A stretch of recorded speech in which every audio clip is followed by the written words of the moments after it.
د طالبانو راتلونکي نوي حکومت کې مهمې نقطې. سلام او ښې چارې د افغان پلس چینل تازه ویډیو ته ښه راغلاست. د طالبانو د نوي حکومت په هکله اندېښنې دا دي چې د هغې جوړښت او نظام به څه ډول وي. خو نن سبا د طالبانو له لورې ډېرې مهمې نقطې خپرېږي چې ښایي راتلونکی حکومت به څه ډول وي.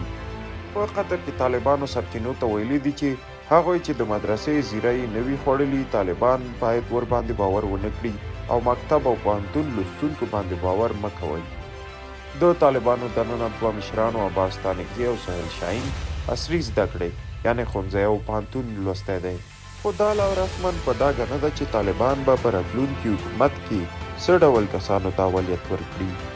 د بله پلوه ملا عبدالغني برادر په یو پوسټ کې لیکلي دي چې کوم مجاهدین چې په ښارونو کې امنیت ساتي له ټولو هیله کوم چې خپل نظافت ته پوره پاملرنه وکړي ترڅو د خلکو د کرکې سبب ونه شي.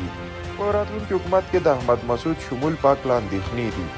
احمد مسعود وایي چې طالبانو سره د یو ټول منلي حکومت پر سر خبرو ته چمتو یو.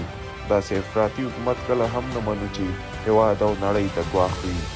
له بله پلوه عطا محمد نور د بلخ پخواني والي وایي چې طالبان باید ټول شموله حکومت جوړ کړي، پرته له هغې زموږ مقاومت ادامه لري.